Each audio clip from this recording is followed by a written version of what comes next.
Hi, my name's Dale Adams, and on this week's Pat Chat, I'm speaking to Sharon Roberts. Sharon, would you like to introduce yourself with who you are and what you do?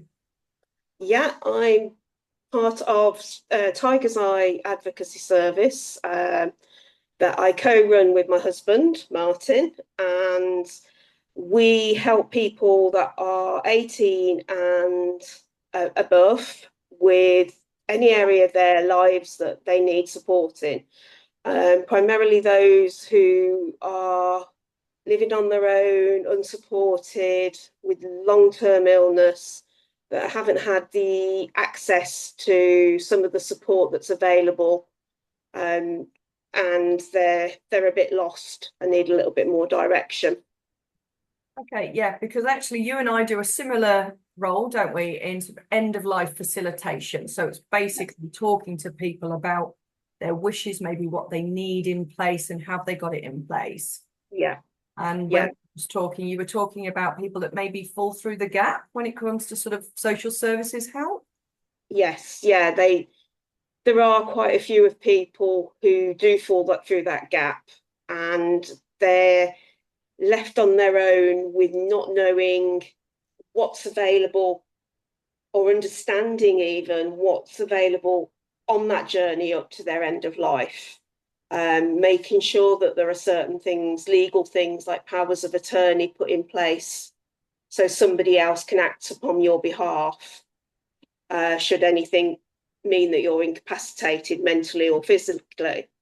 So we help people with that, making that journey, what they want for their funerals and what they want for the gathering afterwards, to make sure that their wishes are not just anybody's wishes are put forward. It's very important to me, that the people who, my clients, know that there's somebody there that's listening to them, and it may be something they've not experienced in their life before, being listened to and heard.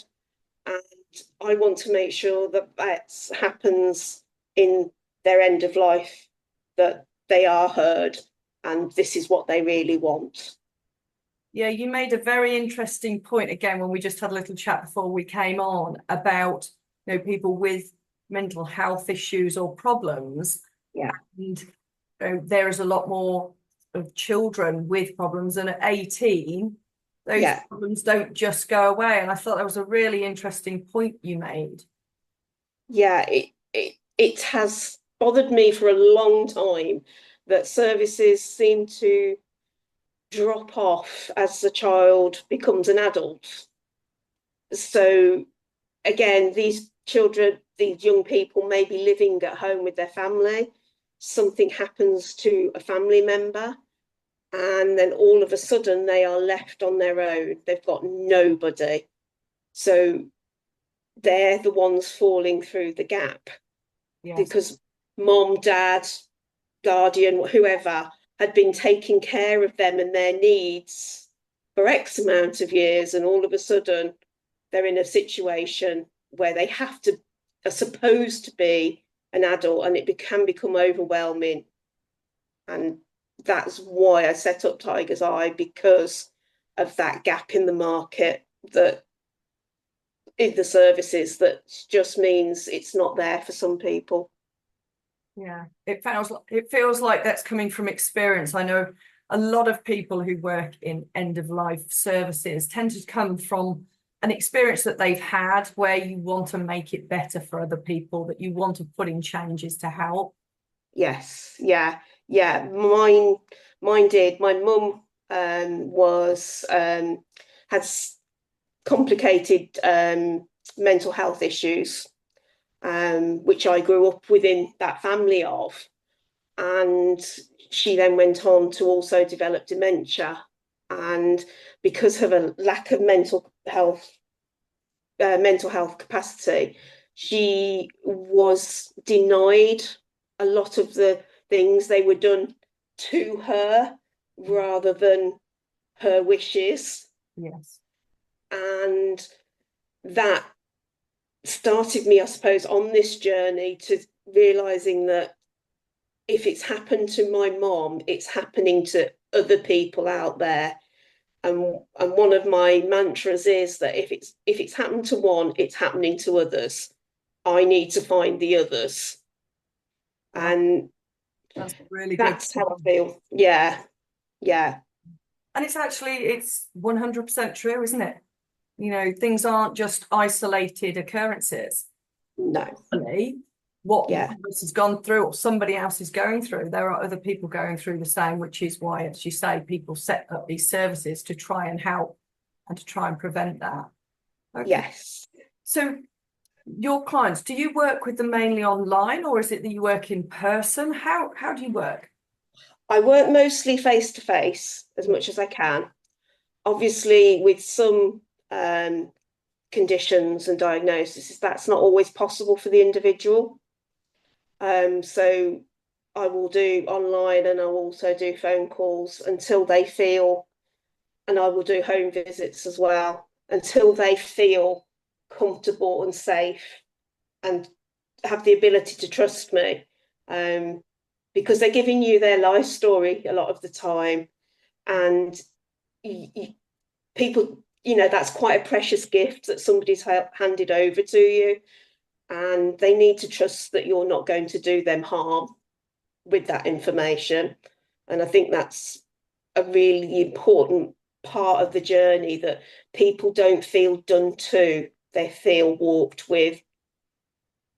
Another And lovely saying that you've just come up with there. Yeah, that's lovely, Sharon. And it's so true. You're absolutely right. Yeah, people are sharing very personal details really with you, aren't they? yeah, About their life or their concerns for their future. And they're yeah, talking to you about family and friends and what they've sort of gone through and where they need to go.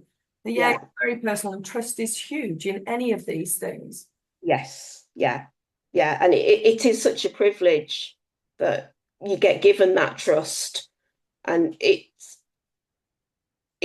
needs to be treated as a privilege. It needs to be recognized that these people are really trusting you, and that's really important to me, that that is recognized by them, that I appreciate them and their time that they're giving to me, and that it should be a two-way relationship.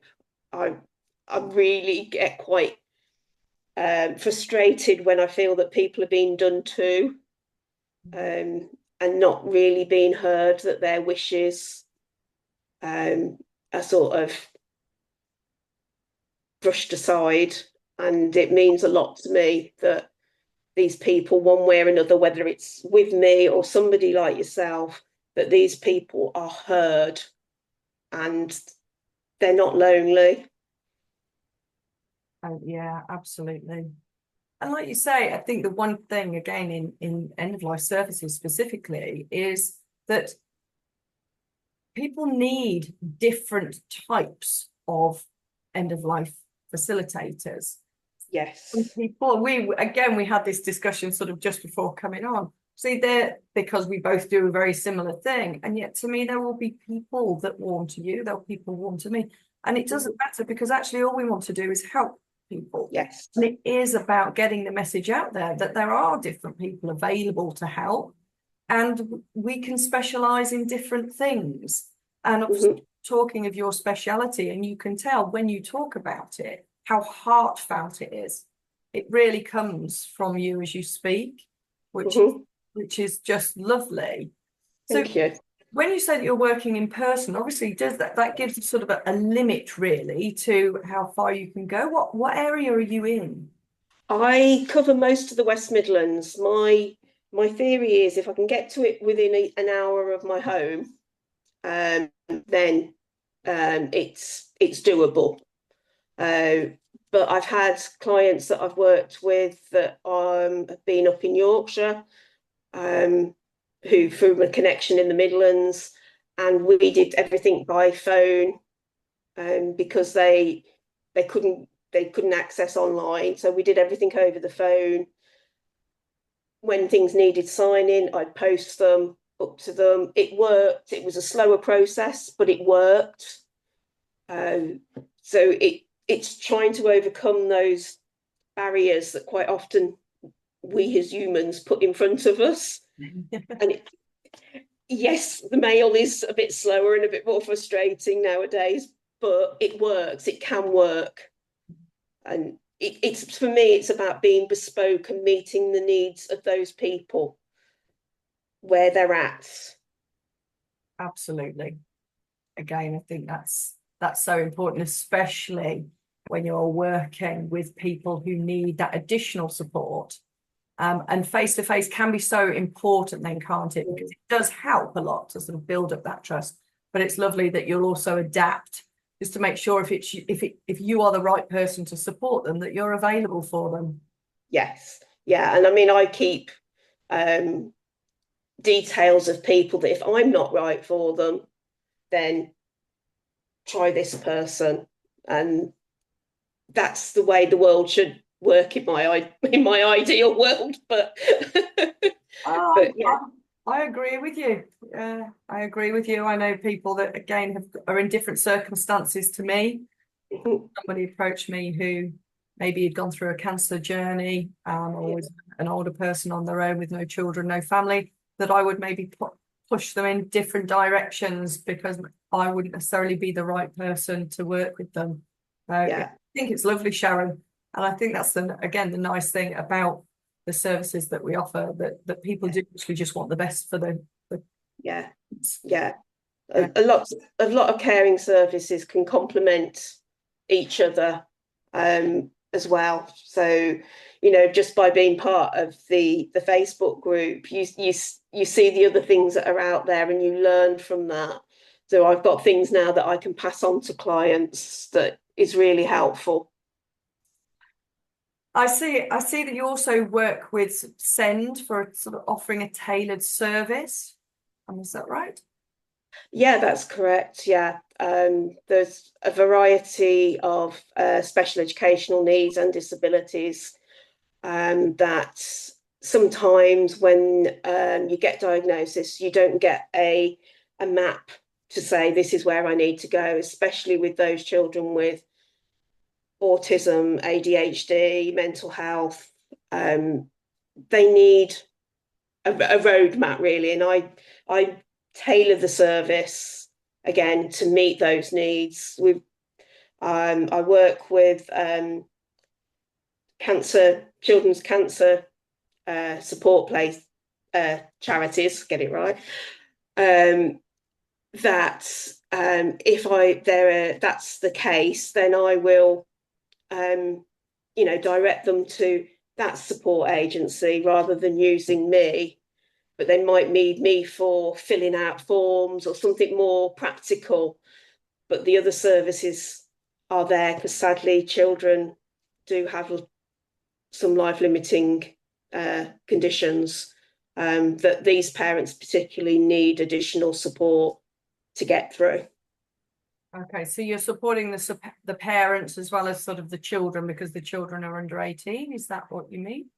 Yeah, yeah, it is. So the child will get supported by the agency, so they'll get directed, but it's that support for the parent who may have had a difficult night, may have had a difficult month, and just something as needs to rant at somebody. And I'm there. I always say I've got broad shoulders, so rant away. But then there's some things like filling out forms when you're taking children backwards and forwards to appointments. You're exhausted and you haven't got the energy to fill out a form.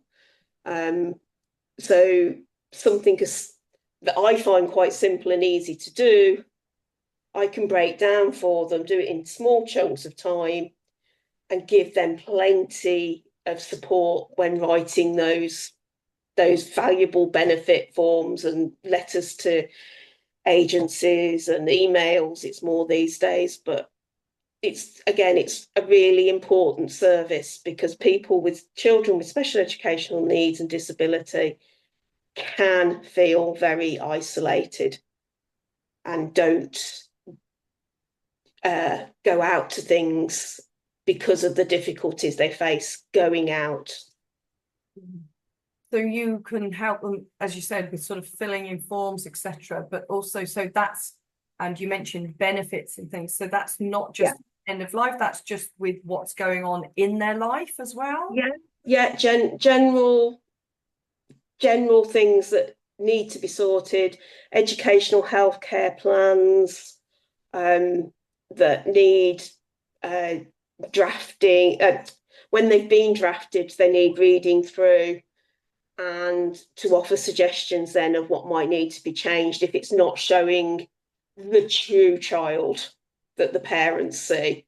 So again, it's I have the objectivity to step back and look at the draft and be able to offer a bit more of an objective look at this form and how it fits the real life of this child, lived life of this child and family. So again, and benefit forms for people in those situations as well.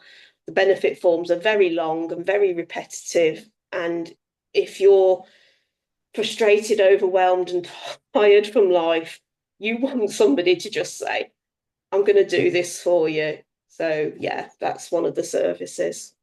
And what other services do you offer? Because there's obviously a few different things coming out here. Yeah, we do. Mental health is the biggest, has been the biggest increase in the last, I'd say, decade. The services, the traditional services that have been there, don't always fit everybody. The one size fits all doesn't work. We've sort of touched on that. And I offer a service where people can just do what is simply known as a cup of tea and a chat. And through that, we can talk through issues. There's no agenda.